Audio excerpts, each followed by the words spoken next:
When you go into your Google Ads account, I can guarantee you Google are pushing you to use PMax. They will use recommendations, they'll use optimization score, they'll use notifications, they will use their own support agents to tell you to start using Performance Max. But should you even consider this campaign type? What is the truth about Performance Max that Google may not want you to hear? Well, in today's video, we're going to break down exactly that. We're going to first understand what Performance Max is and what it's trying to achieve. Then we're going to explore the potential benefits of Performance Max to see whether or not you should be using it. And of course, we're going to cover the downfalls. And by the end of this video, you're going to know if Performance Max is right for your business. So first of all, what is Performance Max? Well, quite simply put, it's a campaign type that puts your advertising across the entire Google network. And that means not just the search and shopping networks, it goes way beyond that. Performance Max will put your ads on YouTube, on Google Maps, into Gmail, on the Discovery panel, within the Discovery panel in Android devices. It basically puts your ads across all of Google's ad inventory options available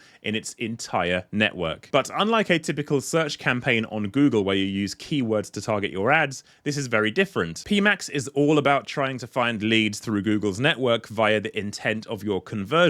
When you set a PMax campaign up, you provide it with what are called search themes using your own first-party data and conversion data, but also themes across what people could be using to look for your products and services. So if you're selling dresses, you could use themes like party dress or going out dress or whatever it might be, and those search themes Google will use as a starting point to try and find conversions. Essentially, it uses context. It uses your conversion point to say, hey, who looks like the person who converted on this website? Let's use our entire network to find more people who look like this, and we'll also use those search themes to find those people as well. But it's not just the search themes either. You can obviously provide a PMax campaign with assets, which of course include text assets like you typically find in a search campaign, but also images and video as well to make sure that you cover the entire multimedia options and opportunities across all of Google's network. So it's kind of a black box. You provide it a bunch of assets, a kind of starting point with search themes for targeting, and Google basically does the rest, trying to fulfill your campaign goals. So if you're on target CPA or target ROAS, it will try and get to those targets you've set. So it all sounds pretty good so far. You give Google a budget, you give Google a CPA or ROAS target, a bunch of assets and some themes, and Google will go out and find you conversions based on the fact they can use that data to do so. Well, in theory, it should, because Google has a massive network. Basically, every consumer touches Google's network at some point in their buying journey, more than likely. So if you're using Maps, if you're using YouTube, if you're using all of these different platforms to target ads at people based on their intent and their behaviors, then surely it means that you should get incremental sales when using PMax. Because of course, remember, people don't just click on something and buy it straight away. There are multiple touch points in a journey towards buying something or submitting a lead form for a service you may require. So again, in theory, it all sounds pretty good. But let's pause for a second. What is the reality of PMax? Well, firstly, it makes sense to talk about the benefit to Google. The benefit of PMax to Google is, of course, you have a campaign setup that is not complex, it's very simple. You provide the assets and the search themes, and you have a conversion point active, and Google does the rest. So for advertisers who aren't that savvy with Google Ads, it's quite a quick way to get up and running with advertising. And secondly, of course, it means Google can sell more ad inventory. It's very, very easy for Google to do this across their entire network, especially when you can't opt out of specific networks when running a PMax campaign. Google will put your ads across everything, and you can't really see how it's doing it unless you do this. There is a script that allows you to see more data behind your PMax campaigns than Google can show you to see which networks your advertising is showing on and how much you're spending and how many conversions each network is providing to your campaign. So this script created by Mike Rhodes, which I've put a link in the description down below for, because I use this script pretty much all the time, it will show you this breakdown so you can actually see, okay, is my PMax campaign actually working well when using YouTube or using the shopping network or using search or whatever it might be across all of Google's network? You can actually see on an individual basis across all of those networks whether or not things are working. As you can probably imagine, I'm no stranger to this script. I've used it dozens and dozens and dozens of times, and you know what I found? I found that for lead generation campaigns, the search network does everything anyway. When you look at the data, it's pretty much all spent on search. All the conversions are coming from search, all the traffic is coming from search, and all the other networks like YouTube, Discovery, and all the other placements Google looks at for PMax are basically doing nothing. And the same goes for shopping campaigns as well. Just instead of the search network, you're looking at the shopping network. When running this script for shopping campaigns, I found that the shopping network does 99.9% of the heavy lifting, with all of the conversions coming from shopping network clicks. And you might be thinking, with product sales for e-commerce, it might be better than a lead gen campaign because products are visual. So YouTube and all those other networks could could do really, really well with a PMax campaign. But that's not the case. Every single time I've used this script, shopping does everything. YouTube does nothing, Discovery does nothing, Maps does nothing, Gmail does nothing. None of the other placements are actually delivering anything. So with that in mind, if I'm looking at this from an e-commerce and a lead gen perspective, and both sides are showing that the predominant networks you're on anyway are doing all of the heavy lifting, you might be thinking, well, PMax is completely pointless. Well, you'd be kind of wrong. Let me explain. When running a Google Ads account, you want to make sure you have a roadmap towards growth. You want to be testing things,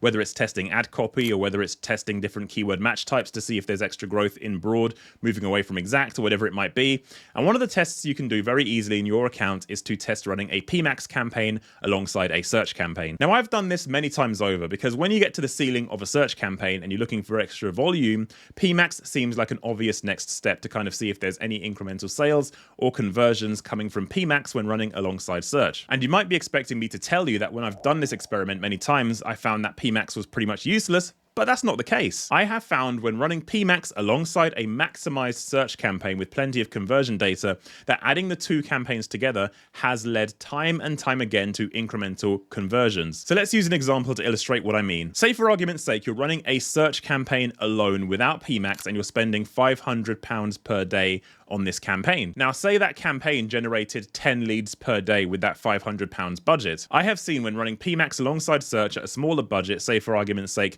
£200 per day as opposed to £500, that you can get incremental conversions. So instead of getting maybe 10 conversions per day, you get 12 or 15 conversions per day running both campaigns alongside each other. I have seen this many, many times. So if PMax is spending all of its budget on search anyway with a search lead gen campaign running alongside it, how does this work then? And where are the incremental sales coming from if it's predominantly search anyway, and you're running a maximized search campaign alongside PMax? Where is the increase coming from? Well, even though the script I was talking about shows you that pretty much all of your conversions are going to come from your predominant medium anyway, whether it's a search campaign for lead gen or a shopping campaign for e-commerce, then basically those other touch points like YouTube and Gmail and all those other placements can influence the sale. Even if that person ultimately converts using a search campaign or the search network, those other touch points can influence the sale and actually prospect for people beyond just direct search. It's not just the other networks as well, because PMax can go above and beyond what a keyword could potentially do.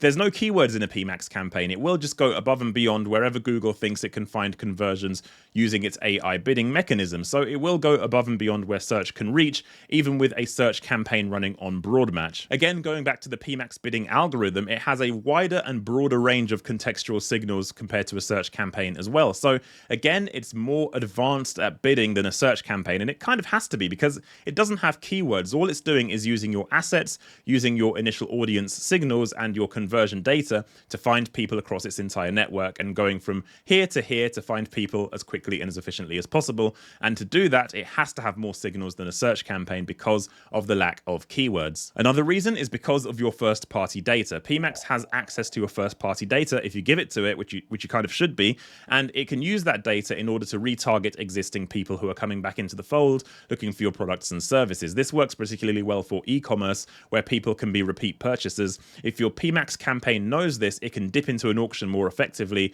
knowing that you're an existing customer. And it can be a challenge sometimes because, of course, you want to make sure you're maximizing your budget on new customers. But ultimately, if you set a CPA target or a ROAS target and you give a PMax campaign free rein to do so, it will use that first-party data to get from point A to point B as quickly and as efficiently as possible. And it does that by using your first-party data. So it means conversions can be incremental, but actually a lot more returning customers as well. Another theory I have is kind of how search campaigns work alongside PMax is because search campaigns are nuanced. If your keywords have a low quality score, Google will show your ads less often, and you have to be much more aggressive to bid in order to get visibility when your keywords have a low quality score and have poor ad rank. So PMax, being a non-keyword powered campaign, algorithmically could fill in the gaps where you're getting less visibility on some of those keywords that are getting less of an opportunity on your search campaign. If you have a keyword with a very low ad rank showing a 1 out of 10 quality score, Google Google is very rarely going to show that keyword on the search results page because of that quality score. However, because PMax is not keyword powered, it could step in to fill that gap if it feels like the intent from the person who could be searching that is there, even if Google's search campaigns don't fulfill that need because of the low quality score. So I think PMax can dip in and out of those situations where search campaigns have shortcomings with low quality scores, because a lot of the time in search campaigns, you're not going to have high quality scores for everything. So it means that you have PMax alongside it to dip in where there are issues with quality score and ad rank as well. So what does all of this mean then? Well, it means that running search alongside PMax can yield incremental sales at a target cost per sale that you are happy with. It can work running both alongside each other for the reasons I just gave, where PMax can fill in some of those gaps. However, what this means is that PMax should never be the predominant campaign. You don't want to launch a new account with a PMax campaign, especially for lead gen. You want to start off with a search campaign first, find your customers who are searching for your products and services right now, and use PMax as an incremental growth method to try and get more incremental sales once you've got plenty of conversion data and you're trying to scale your account. Remember, despite what Google says, you don't have to run PMax. They might put it in recommendations. They might have an army of agents coming out and saying, yes, you have to run a PMax campaign, but you don't have to. Start with search, maximize your search campaign, and when you're looking at that roadmap of opportunities to scale your account, as I say, you look at keyword match types, you look at your ad quality, you look at writing ads that get more of a better click-through rate. Another thing to add to that roadmap is, of course, the prospect of using Performance Max. I think it's a very valid test to run PMax alongside a search campaign as part of that growth roadmap. However, there is one thing you need to consider. When I say you should run a PMax campaign alongside a maximized search campaign, by maximized, I mean a campaign that generates plenty of leads and conversions. There's no point in trying PMax if you're getting maybe 5 conversions a month. It's just not enough data, even for your search campaign, let alone with PMax, which needs more data in order to bid more effectively. Make sure you're getting at least a few conversions per day, and at that rate, you probably have a good chance of PMax working for your business once you've maximized your search campaign. And when I say maximize, again, what I mean is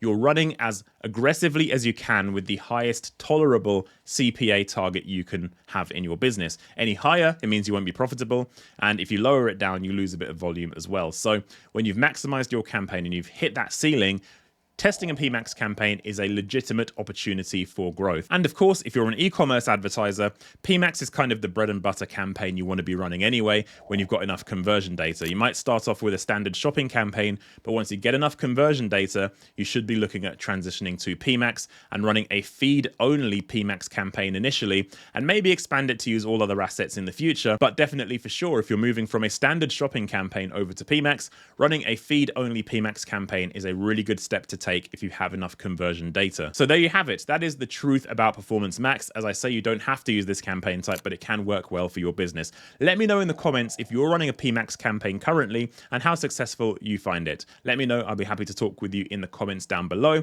Like this video if you like it. Don't forget to subscribe. Check out the other content on the channel. And if you need help with your Google Ads campaigns, head over to darren-taylor.com and we'll have a talk about your campaigns. I'll see you guys on the next video.